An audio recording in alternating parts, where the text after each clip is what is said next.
Good morning students. आपका poetry का chapter second है द साम ऑफ लाइफ, जीवन का स्तुति गान, by H.W. Longfellow, Henry Wordsworth Longfellow. अब इस पोयम में जो बताया गया है वो ये है, ये एक इंस्पिरेशन पोयम है, यानी कि प्रेरणादायक एक कविता है जिसमें कवि बताता है कि जो हमारी जीवन है वो वास्तविक है, ना कि कोई एक स्वप्न है, ड्रीम है। इसका एक निश्चित लक्ष्य है जिसको हमें पूरा करना है, उस लक्ष्य तक हमें पहुंचना है। हमारी जो लाइफ है एक युद्ध के समान है जिसको हमें संघर्ष करके हर कठिनाइयों का, हर परिस्थितियों का सामना करते हुए हमें उसको पार करना है, कड़ी मेहनत करनी है और डे बाय डे हमें प्रोग्रेस करना है। इस चैप्टर में द साम ऑफ लाइफ, इसमें जो पॉइंट है वो यही चीज़ बताता है और लोगों को सलाह भी देता है कि हमें हर परिस्थिति के लिए, उसका सामना करने के लिए साहस और उत्साहपूर्वक रहना चाहिए ताकि हम दूसरों के लिए भी एक प्रेरणा स्रोत बन सकें। और वो ये भी बोलते हैं कि हमें धैर्यवान भी होना चाहिए और परिश्रमी होना चाहिए, जिससे हम अपने रिज़ल्ट का वेट ना करते हुए हमें अपने कंटिन्यूअसली हार्डवर्क करना चाहिए और अपने जो हमारा लक्ष्य है, जो हमारा एम है, उस तक पहुंचना चाहिए।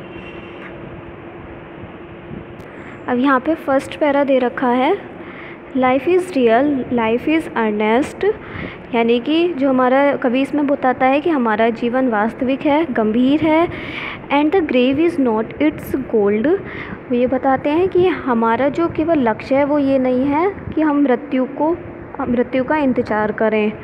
मतलब इन दोनों लाइन से कवि ये बताना चाहता है, वो ये कहते हैं कि हमारा जो जीवन है वो वास्तविक है, ना कि कोई सपना है, ड्रीम।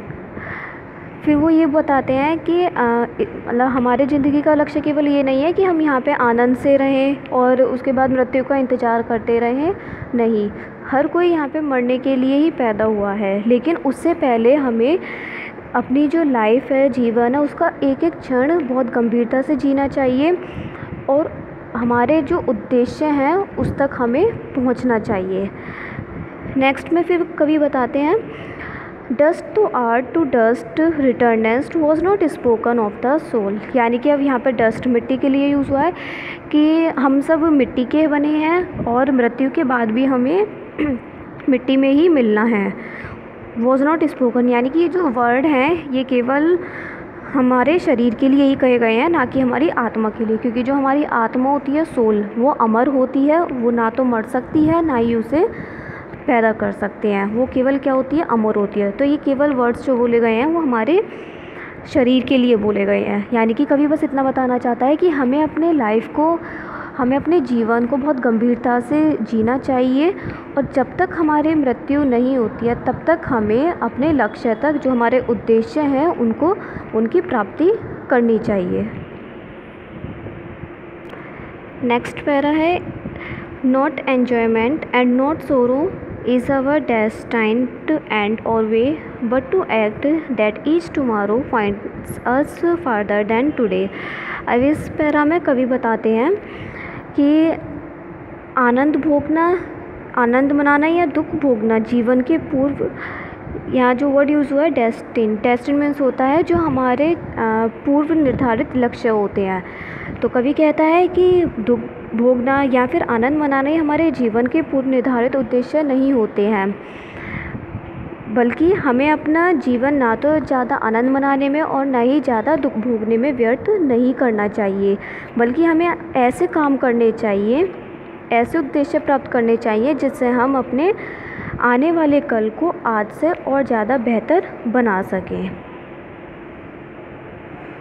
नेक्स्ट पैरा है इसमें, In the world's broad field of battle, in the bivouac of life, be not like dumb driven cattle, be a hero in the strife।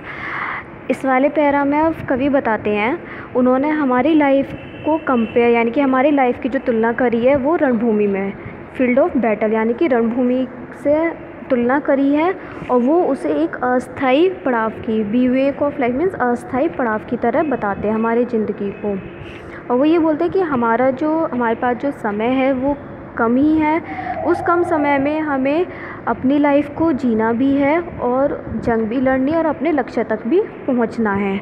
आगे वो बोलते हैं be not like dumb driven cattle, यानी कि हम गूंगे भेड़ बकरियों की तरह नहीं हैं जिन्हें दूसरों द्वारा मार्गदर्शन की आवश्यकता होती है, बल्कि हम बी ए हीरो, यानी कि हम एक ब्रेव पर्सन, साहसी व्यक्तियों के तरह हम जिंदगी में आने वाली कठिनाइयों और समस्याओं का सामना करने चाहिए।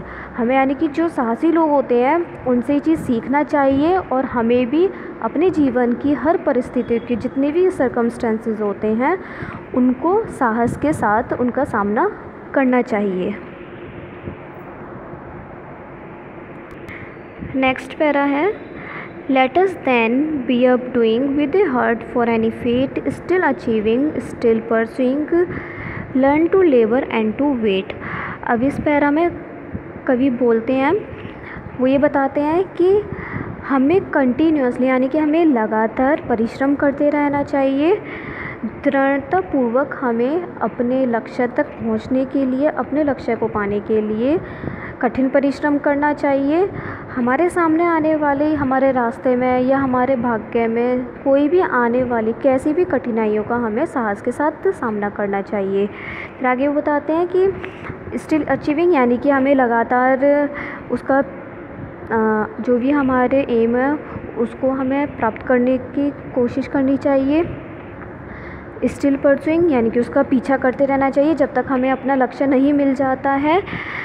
Learn to labour and to wait, यानी कि जो भी हमारा परिणाम होगा हमें उसकी चिंता ना करते हुए, कुछ भी जो उसका रिज़ल्ट है उसकी चिंता ना करते हुए कि अच्छा आएगा या बुरा आएगा, इस चीज़ की टेंशन ना लेते हुए हमें लगातार अपने कठिन परिश्रम करते रहना चाहिए और धैर्य रखना चाहिए, ताकि हमारा जो भी रिज़ल्ट होगा, जो भी एम होगा वो हमको बहुत जल्दी मिल जाएगा। तो इस पूरे चैप्टर में टोटल बस कवि इतना बताना चाहता है कि जो एक तो उसने हमारी लाइफ को बताया कि वो कोई ड्रीम नहीं है, वो एक वास्तविक है जिसे हमें जीना है। दूसरी तरफ उन्होंने उसे बैटल फील्ड के साथ यानी कि रणभूमि के साथ भी कंपेयर करा है कि हमारी जो जीवन है वो रणभूमि के समान है। जिस तरीके से हम वहाँ पे जीतने के लिए, रणभूमि में जीतने के लिए जो योद्धा होते हैं वो युद्ध करते हैं, उसी तरीके से हमें अपनी लाइफ को पाने के लिए, अपनी लाइफ में एक अच्छे उद्देश्य तक पहुँचने के लिए हमें लगातार कठिन परिश्रम करना चाहिए, लड़ना चाहिए, हर परिस्थिति का सामना करना चाहिए, चाहे हमारे सामने अच्छी परिस्थिति हो या बेकार परिस्थिति हो। और दूसरे, हमें धैर्यवान होना चाहिए। हमें अपने जो भी रिज़ल्ट है कि वो अच्छा आएगा या बुरा आएगा, परिणाम आएगा, उसकी चिंता ना करते हुए हमें केवल अपने लक्ष्य पर ध्यान देना चाहिए, जिससे हम अपने लक्ष्य तक बहुत अच्छे से पहुंच जाएंगे।